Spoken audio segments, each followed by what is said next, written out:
Germany, 1483. A time of desolation and disease.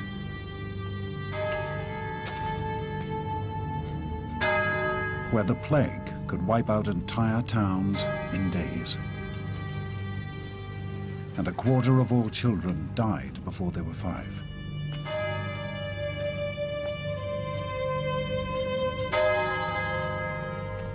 In this world, there was one great consolation. The church and its promise of heaven.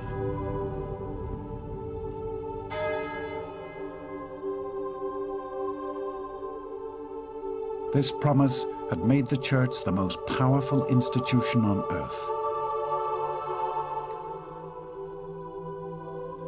Rich beyond counting, mightier than kings, but also corrupt and tyrannical. An empire that would be overturned by one man, Martin Luther.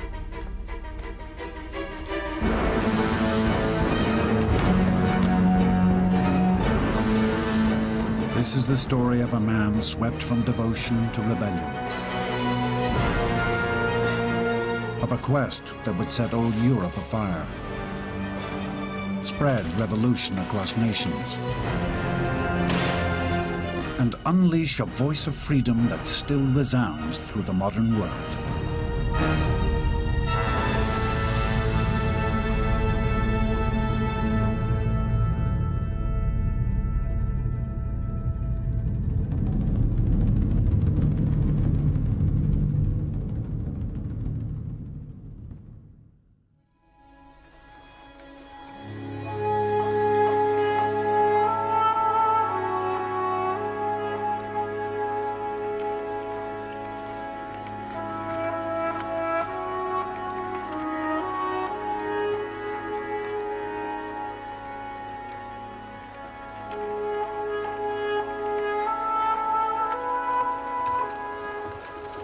I think it's impossible to write the history of modern Western culture without talking about Luther. The idea that we should stand up for the things that we believe in. The idea that every person is precious in the sight of God. These are things that we take for granted, but they were things that Luther had to fight for. Luther has to be ranked with the great emancipators of human history, through the emphasis on the individual, the courage of the individual, and the willingness of the individual to undergo death for his beliefs. He took on the Catholic Church, this immense and enduring institution, and said, "You are wrong. Let us now come to the right."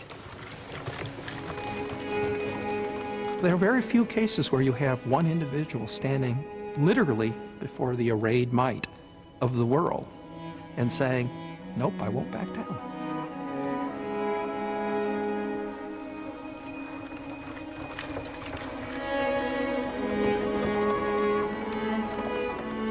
I hold that there has been nobody in 1,000 years whom the world hated as much as me.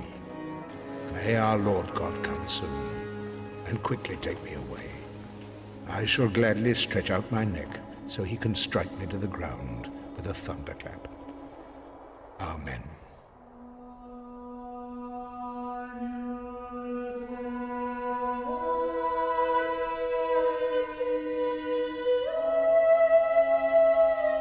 Martin Luther, the man who would one day challenge the supremacy of the Catholic Church, came from the most humble of origins.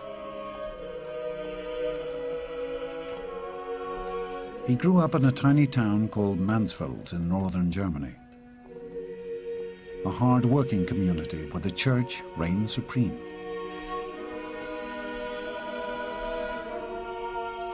The most important thing to remember about late medieval religion is Christianity, that in a way it's the only game in town. It's the only major story that is allowed to be told, and that is told systematically, and it's embedded in institutions everywhere you go.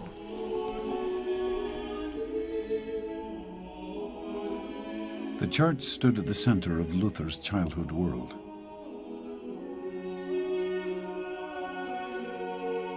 Its churches, monasteries and convents lay scattered across an empire that stretched from the far west of Ireland to the southern tip of Sicily.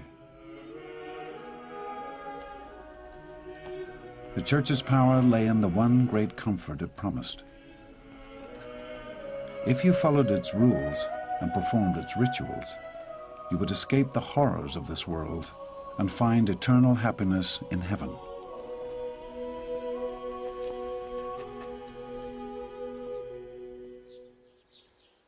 But the Church exerted as much control over life on earth as it did in heaven. Its rules and laws permeated every aspect of daily life. The Church declared whose birth was legitimate. It declared whose marriages were lawful. It declared whose wills were valid. And in that way, it actually inserted itself and its legal system into the lives of ordinary people at every point. Not just its own members, but all the rest of the community. Like so many around him, the young Luther embraced the Church. He served as an altar boy, sang in the choir. For here was a vision of harmony and peace, while life at home seems to have caused only pain and anguish.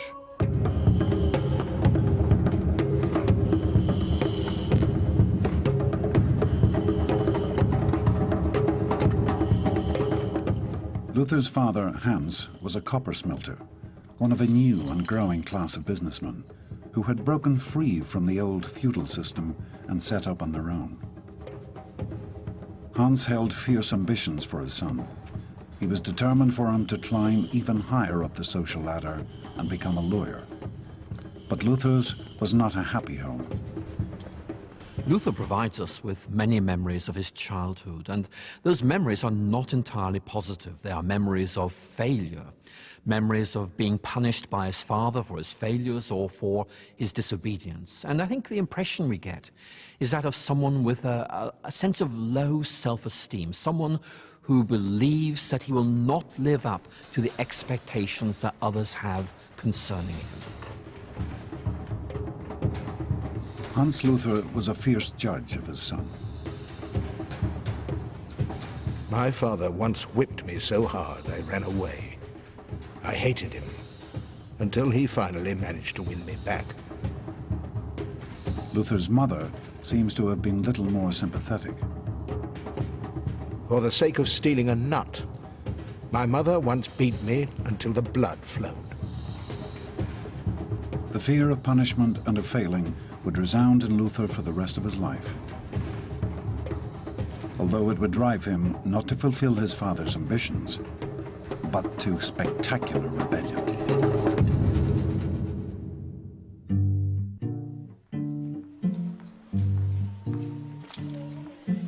At first, Luther followed the path laid out for him. He was sent to the best schools in the area, and then, at the age of 18, he enrolled at the University of Erfurt. Compared to Luther's hometown, Erfurt was a bustling metropolis. It offered everything that might appeal to a young student, countless taverns and bars. In a time without clean drinking water, beer and wine were a staple drink. The city even had its own municipal brothel, run by the city council. But Erfurt was also unique in more elevated ways. It wasn't a great center of manufacturing or politics, but it was a great center of the church and the church's activities. They reckoned that there were 14 different religious orders represented within it, that there were 25 parish churches. In fact, Erfurt had the name at the time of being the Rome of Thuringia, the Rome of that region of Saxony, because it had such a concentration of ecclesiastical talent in it.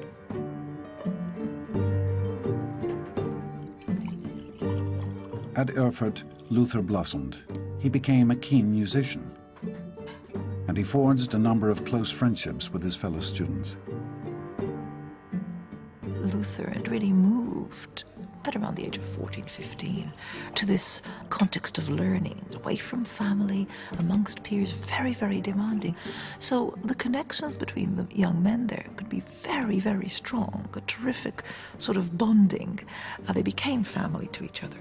So friends were, at that stage in life, I think, were everything you had. Luther stuck firmly to his studies. He gained his Bachelor of Arts and then his master's degrees. All that remained was to take his final course in law, and he would be everything his father wished. But suddenly, all the certainties of Luther's life were shattered. In the year 1505, plague struck Erfurt.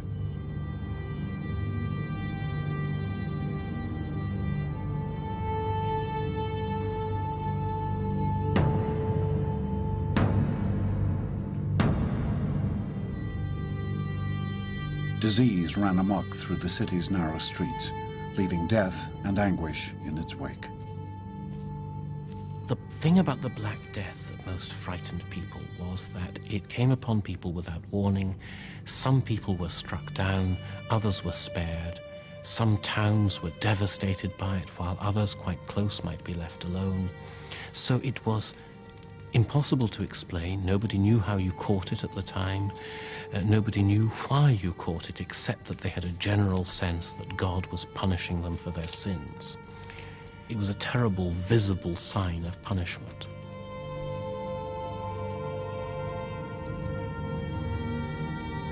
The Black Death had killed almost a half of Europe's population in the previous 100 years.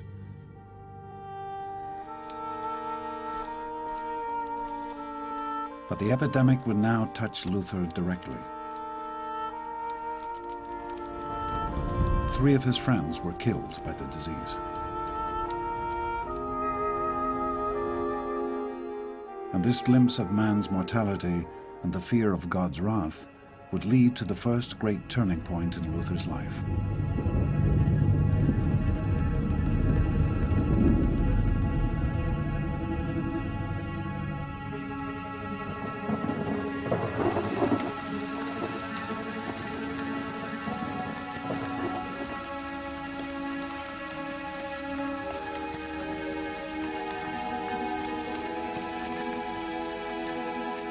Luther, now 23, was returning to Erfurt after a visit to his family, when suddenly he was caught in a massive thunderstorm.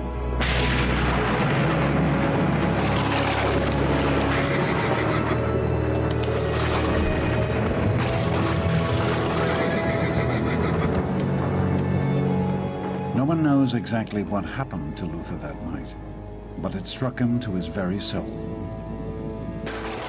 Suddenly surrounded by the terror and agony of death, I felt constrained to vow myself to God. With 3 friends already lost to the plague, now faced with death himself, Luther struck a bargain with God. He vowed to become a monk. The close experience of death itself really makes you think, what state is my soul in? You know, what is the balance here? You know, we're talking almost a sort of spiritual accountancy. Where am I situated? What is the balance? Had I died just now, had my invocation not worked, where would I have ended up? In sin, in hell.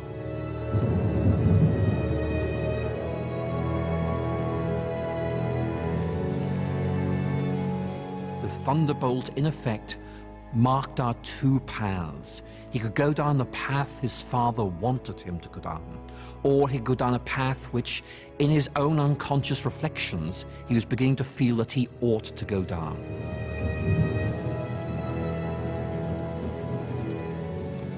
It was a moment when he took charge of his own life. He stopped doing what his father wanted him to do, and from that moment on, he was free to devote himself to the life of the Spirit, to search the universe for the answers that he urgently required. He was obviously a person of spiritual sensibilities.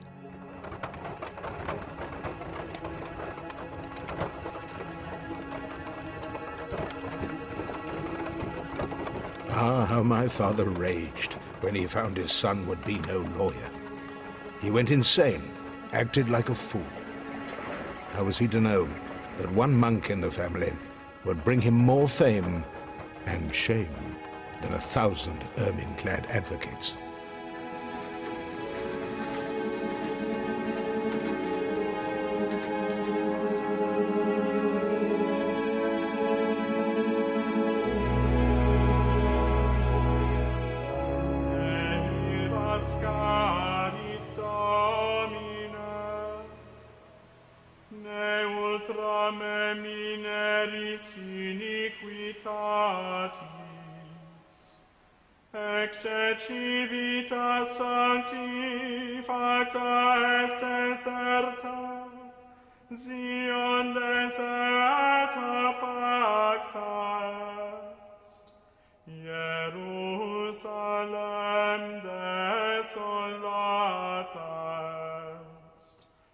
The monasteries and convents of Europe were a society in themselves. For the faithful, they offered a life devoted to prayer, meditation, and the search for salvation.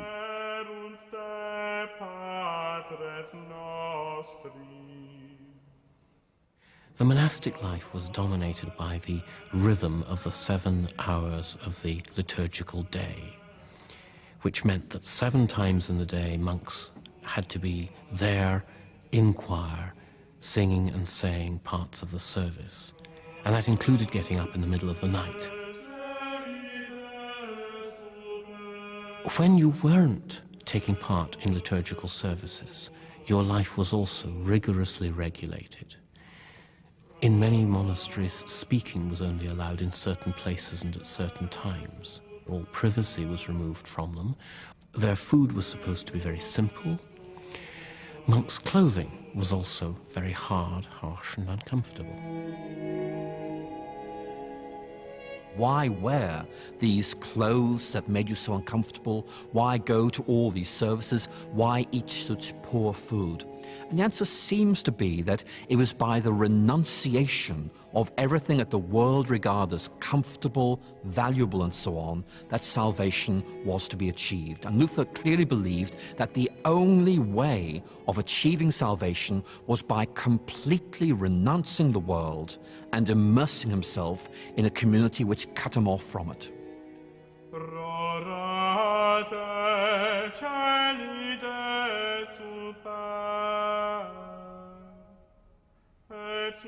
2 weeks after the night in the forest, Luther joined one of the most severe monastic orders in Germany, the Eremite Augustinians of strict observance.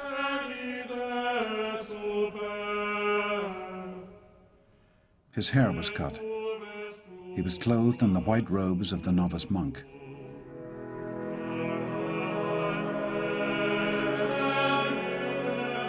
And he prostrated himself before the abbot.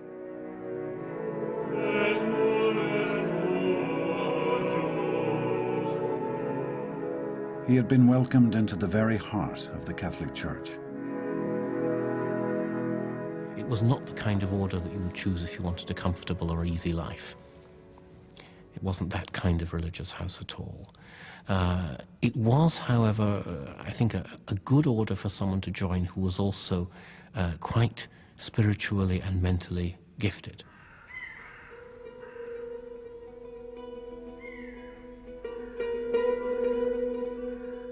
But Luther's new home was as much a business as a spiritual retreat.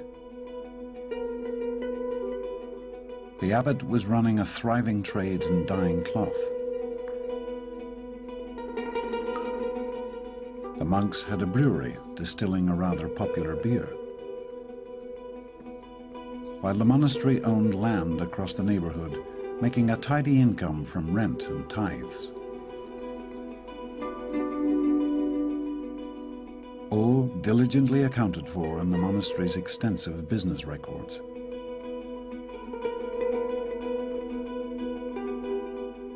The church wouldn't have pleaded for support from its people. It would have demanded it and required it.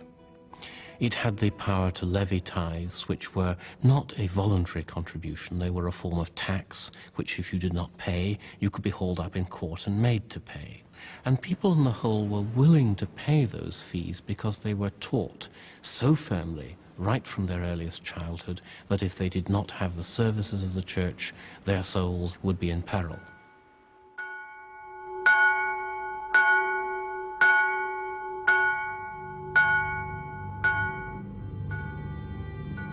This profiteering of the church would ultimately outrage and disgust Luther. But for now, he was concerned only with his soul. He threw himself into the isolated, ascetic life of the church's devoted followers.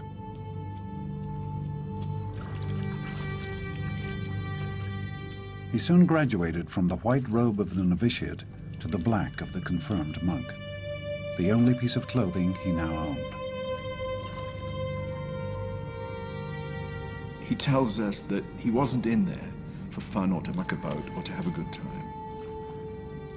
That, for example, means, well, just to pick out one feature, it means fasting, it means recurrent fasting, it means really bodily, physical self-denial. The monk's strict routine of prayer and study was accompanied by a regime of persecution of the flesh.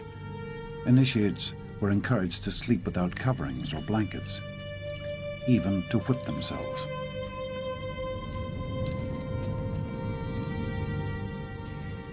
One of the things they're trying to do is to imitate the sufferings of Christ, to be what is called an ascetic, to believe that by dominating your fleshly desires, by no longer needing food, sexual companionship, the comforts of life, you are identifying yourself with Christ in the wilderness, that you are battling with the forces of evil in yourself by battling with your own lower nature. Luther threw himself into this regime with fervor, sleeping out in the snow without blankets until his fellow monks dragged him in half dead. In later years, he would complain that these years in the monastery had permanently ruined his health.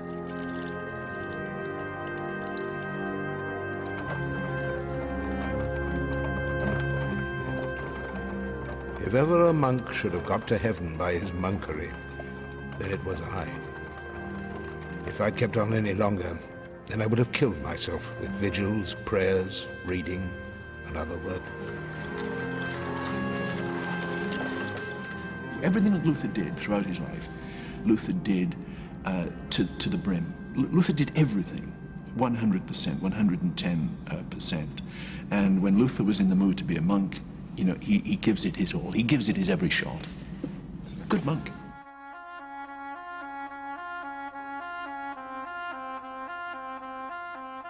But Luther's devotion now began to exceed anything expected by his fellow monks. He was increasingly concerned that he might never please God, that he would never make it to heaven, that he had swapped one unforgiving father for one even more impossible to satisfy. Luther talked vividly of a mounting feeling of hopelessness, calling it Anfechtung, a sense that he would never achieve salvation. God's word is too high and too hard for anyone to fulfill it. And this is proved not merely by our Lord's word, but by my own experience and feeling.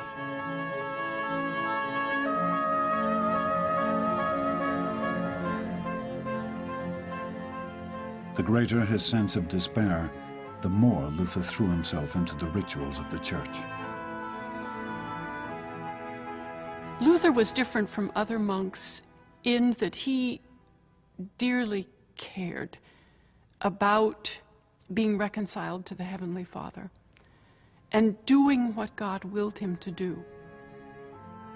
And we can see his quest, his agonizing, his deep seriousness. We hope that he's going to find some resolution, otherwise he's going to lead a tormented life.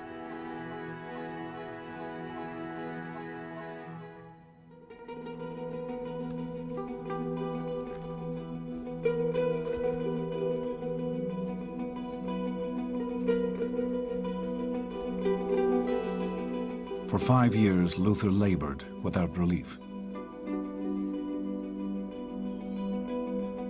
Then, in 1510, he was offered an escape from his cloistered life. He was sent by his order on a mission to Rome, one of the Church's greatest pilgrimages. Going to Rome was a very special pilgrimage because this was the capital of the Roman Catholic Church. And indeed, from the Western perspective, it is the capital of Christendom, period. Luther immediately decided he would make the best spiritual use of this trip that he could.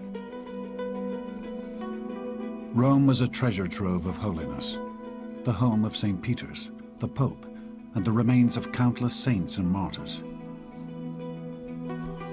Tens of thousands of pilgrims flocked to Rome every year, all hoping the journey would bring them closer to God. You dress differently, you take a stick, you walk, you live very modestly. There are little hostels along the routes for pilgrims, so that when you get to the place of pilgrimage, in a way you're in a state of such penance and deservedness that encountering the saint's tomb, which is at the end of the pilgrimage, you'll be worthy to partake in the grace of encountering it. It took a full 2 months for Luther and his companion to make the long journey south. And then, in October of 1510, they finally arrived at the Eternal City.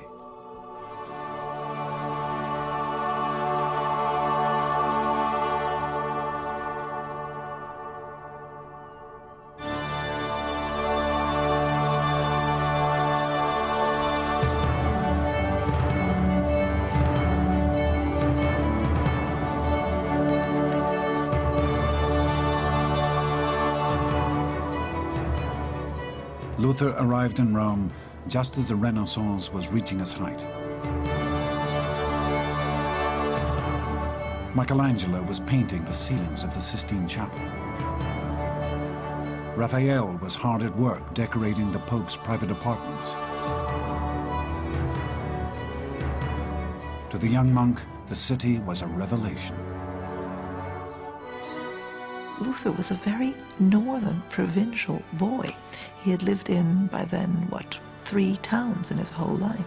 So he hadn't seen very much. And to come to the city and to see the retinues of the cardinals and the great palaces and all of this basking in a totally different weather and different foods and smells must have been a terrific shock to the system.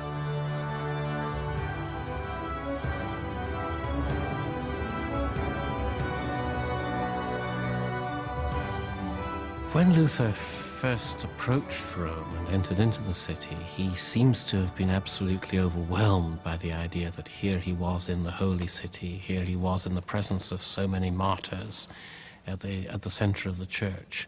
And it probably took a little while for the gloss to wear off, although wear off it did. Among the palaces and great churches, Luther would now discover a very earthly institution.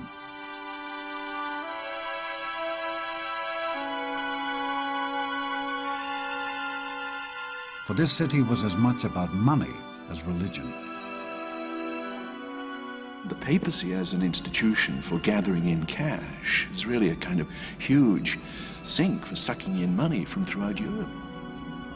The Church may have taught that money is at the root of all evil, and to lend it at interest, for example, is a mortal sin. But in reality, of course, the Church dealt in millions of ducats. Luther had entered the headquarters of a Europe-wide corporation, supported on the profits of monasteries such as his own, on the donations of the faithful, and fees that were charged for everything from a wedding license to a cardinalship.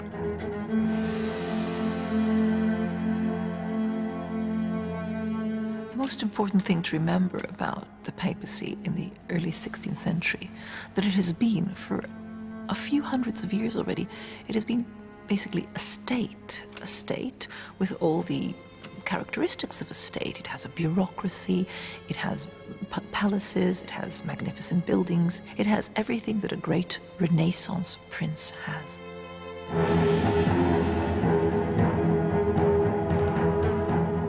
The papacy even wielded military power. Towering over the city stood the Castel Sant'Angelo, the Pope's private fort, bristling with cannons.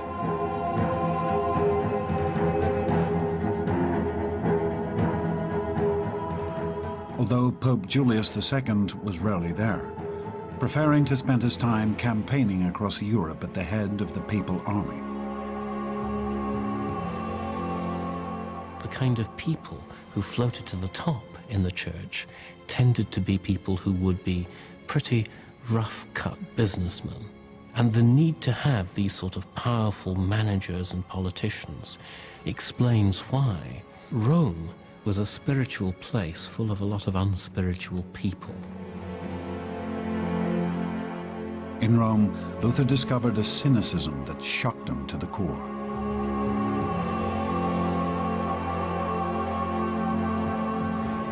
He reported that when he timidly tried to preach a mass in one of the city's magnificent churches, the priest next to him said, "Just get on with it." And that as he held up the bread he believed had been transformed into the body of Christ, another priest muttered, "Bread thou art, and bread thou wilt remain."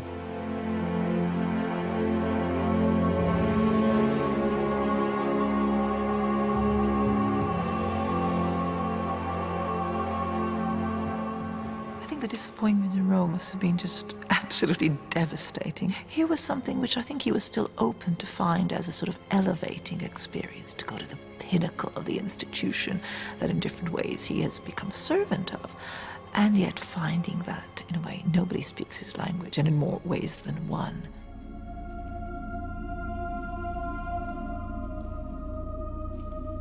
Luther also discovered that the church was happy to profit from its pilgrims.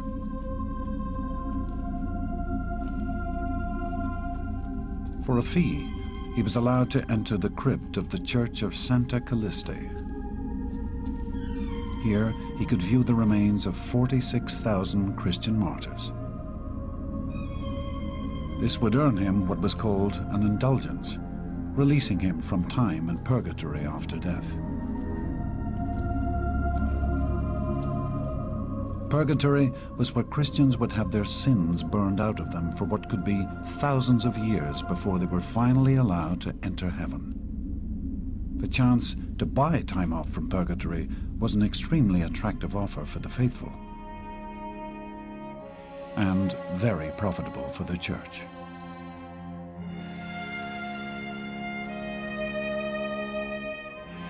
But as Luther trekked from one pilgrimage site to another, desperate to find salvation, he was overtaken by a steadily mounting fear. Could all this really bring him closer to God? Until finally it is said that Luther collapsed, questioning for the first time the teachings of the church to which he had vowed his life. Who knows if it is really so?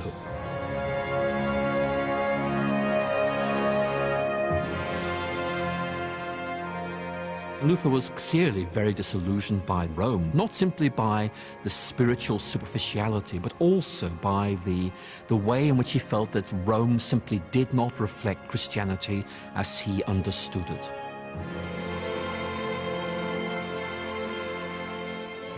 Luther had a sense of the answer having eluded him. He did not have a feeling of God's loving him any better. Thus, he had to find an answer in some other way. Luther's trip to Rome had brought only disillusion and doubt. And life in the monastery now offered even less consolation than before. Still desperate to ensure his salvation, Luther spent his life in endless confession, laying bare his soul up to 4 times a day for as long as 6 hours at a time, spending the rest of his days in penance.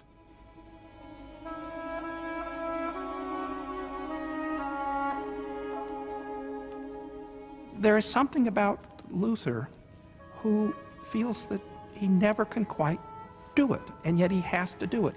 He would confess, and would be absolved. And that's the way the church was supposed to deal with that issue. And most monks, that would be enough. You said, you're forgiven. But that little voice back there said, you're not really sorry. And so he had to go and confess again and be absolved again. And a little voice said, no, you didn't really mean that. And so monasticism was a hell for him. Here he was doing the most important, the best thing you can do that his society said, and it gave him no relief.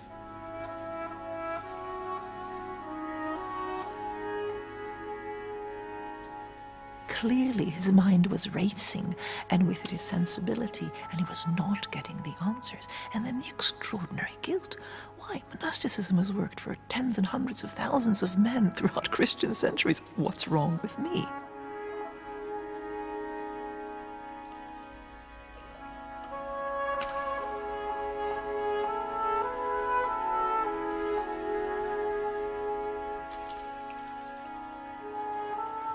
However irreproachably I lived as a monk, I could feel myself only as a sinner with a conscience full of guilt. Nor could I believe that I pleased God with my labor. Indeed, I hated this God. And so I raged against myself with a fierce and troubled conscience.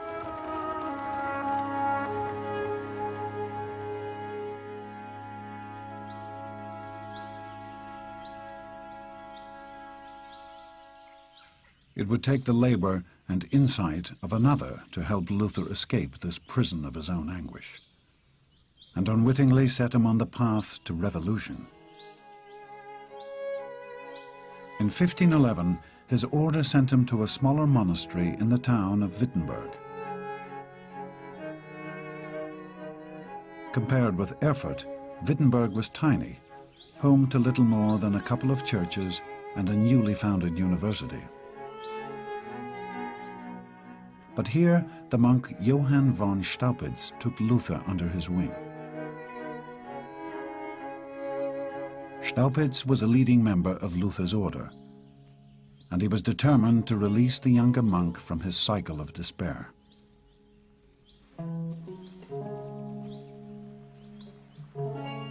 Staupitz announced to Luther that he had decided to make him professor of Bible studies at Wittenberg's new university, forcing him to look after the spiritual needs of others, rather than simply raging against himself. Luther stammered out 15 reasons why he could not possibly take the job, not least that so much work would kill him. Staupitz's wry response still survives. Quite all right. God has plenty of work for clever men in heaven. I think Staupitz knew very well how to handle Luther with a combination of sympathy, gentle mockery, and above all, I think, by seeing his gifts, seeing his brilliance and his capacity for an academic career.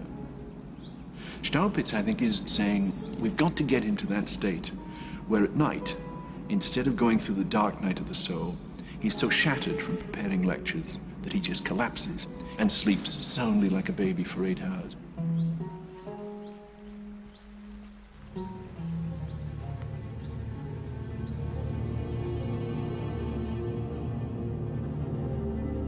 Staupitz's instincts would prove astonishingly accurate. Faced with a class of students to whom he had to explain the Bible, Luther now had to engage with the world, rather than just blame himself for his failings. He has to get up in a classroom and say what's what. It's no longer thinking in the cell. It's no longer discussion with brother monks. It is actually pronouncing with authority.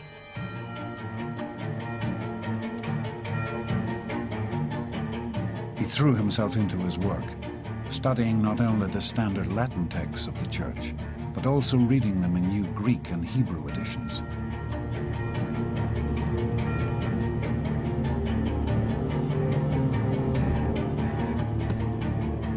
And as he pondered, noted, and reasoned his way through his faith, Luther was struck by a building revelation. A revelation that questioned everything he had been taught about his church. Luther had been brought up to believe that the person who was saved is the person who went out and achieved salvation. he now began to realize that to receive salvation, you simply put out your empty, open hands and received this gift which God wanted you to receive. So what Luther is saying is that you don't need the institution of the church. You don't need the intercession of priests. You don't need these great papal ceremonies to get to heaven. This whole thing is not about you and the church. It's about you and God.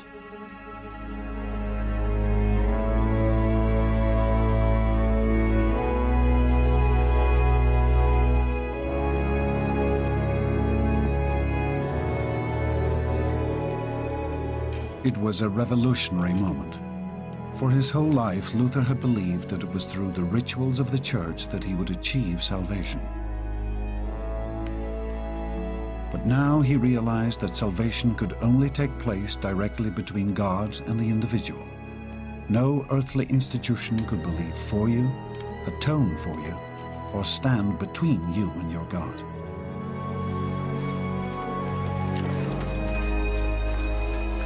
At this, I felt myself to have been born again, and to have entered through open gates into heaven already.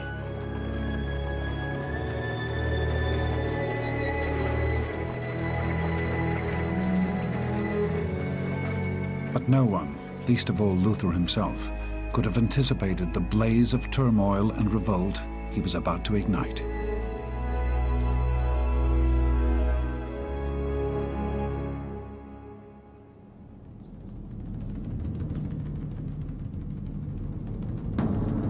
Seven years had passed since Luther's visit to Rome. In that time, Pope Julius II had died. He was succeeded by Leo X. And Leo was a man devoted to the pleasures of the flesh. At his dinner parties, he would regularly serve a great cake from which would leap little naked boys.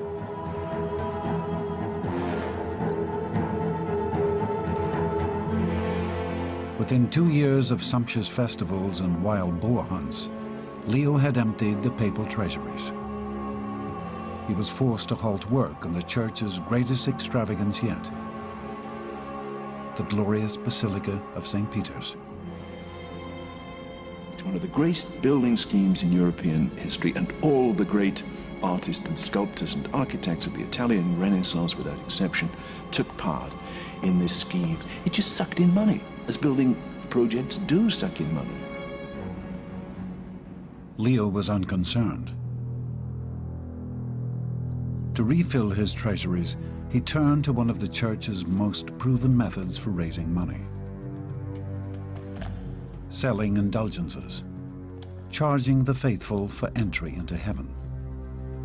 This indulgence was basically a piece of paper sold for a very appropriate sum of money, incidentally adjusted to your means, which promised to pay the bearer on demand forgiveness of sins. Leo's indulgence had a number of unique benefits. You could buy one not just for yourself, but also for your dead relatives. And it pardoned an astonishing array of sins. It was said that it would even forgive sexual intercourse with the Virgin Mary, had that been possible.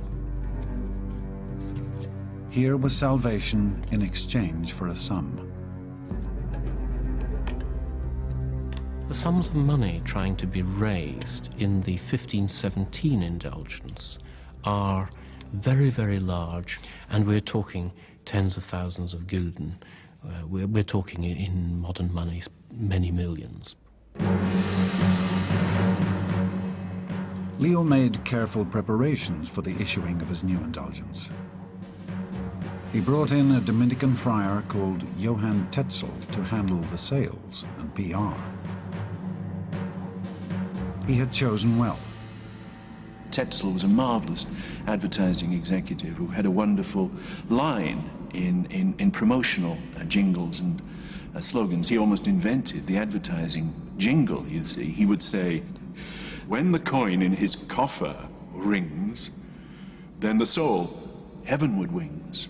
See, you can actually see the soul escalating to heaven from purgatory. Leo waited for his empty coffers to fill with the donations of the faithful.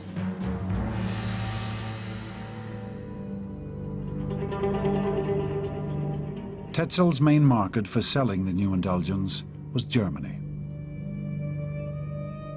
And the people of Wittenberg quickly heard about the bargain deal that the church was offering on redemption.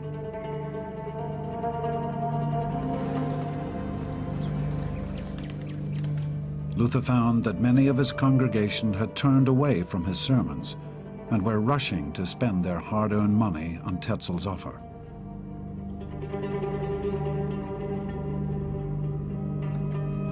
But for Luther, his moment of revelation had left him with one simple message. Salvation was a gift from God, a gift received through faith. And that meant the church had no right to sell redemption. This is a pastoral issue for him. His own parishioners are bringing to him letters saying that because they purchase an indulgence, they do not have to confess to him, and that they are showing an assurance that they're saved, which Luther thinks is totally an illusion, and that they're likely to be damned as a result of this. And so for him, this is a very serious matter. He's angry because this really counts. People's lives are at stake. If they get this wrong, they can go to hell.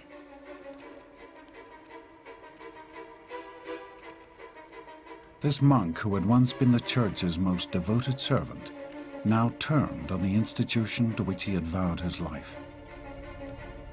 On the evening of the 31st of October, 1517, Luther sat down and penned a furious litany of criticism, 95 stinging bullet points, or theses, that lashed into the Pope and the trade in indulgences.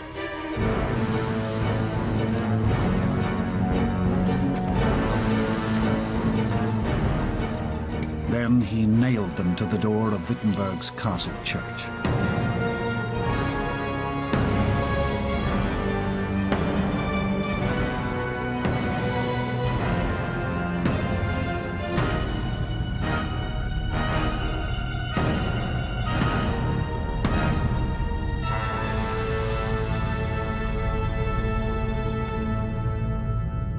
It was a blistering attack on the greatest power of the day.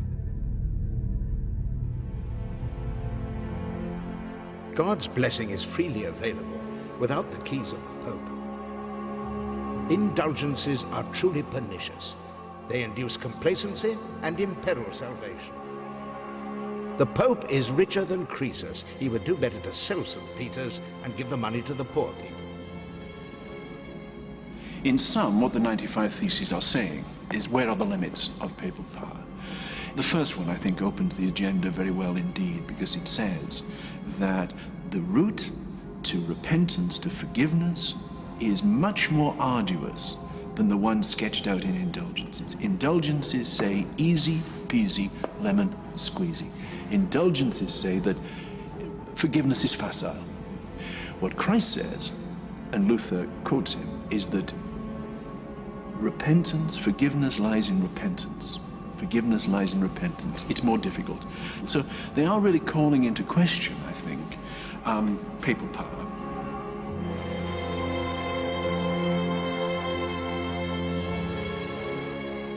This is an issue at the heart of faith. It has to be brought out into the open. It is summoning other minds and those who would dare defend these practices or abuses to come out and to show their proof. Of course, for him, Scripture is the basis for discussion. Scripture and clear reason. There is still much discussion of how much trouble Luther actually wanted to cause. It was standard practice to pin texts for academic discussion to the church door. They weren't intended to be published.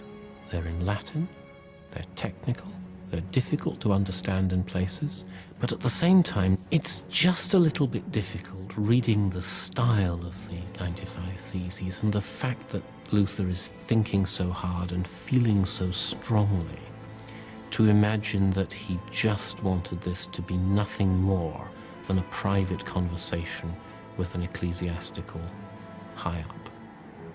It's hard not to think that he had at least the threat of going public in his mind. In the end, other people did it for him. Luther was about to become one of the first top-selling authors in history. Less than 70 years before, another German, Gutenberg, had perfected the world's first printing press. Already, printers were running off countless books and pamphlets, even Leo's indulgences.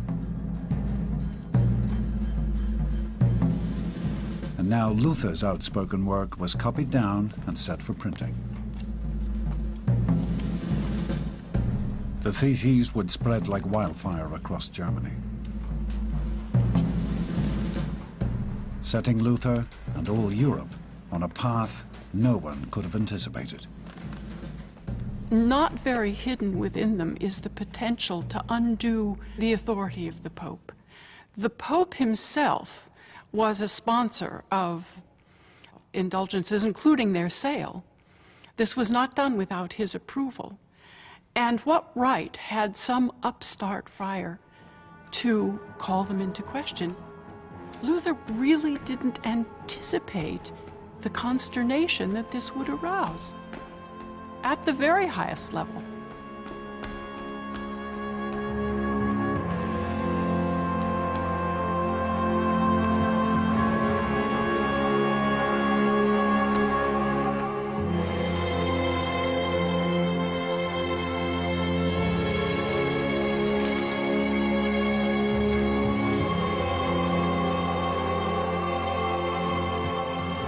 But it was not for nothing that the Catholic Church had held power for over 1,000 years.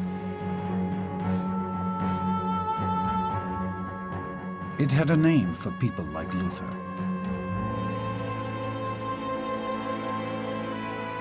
They were heretics, and the penalty for heresy was death.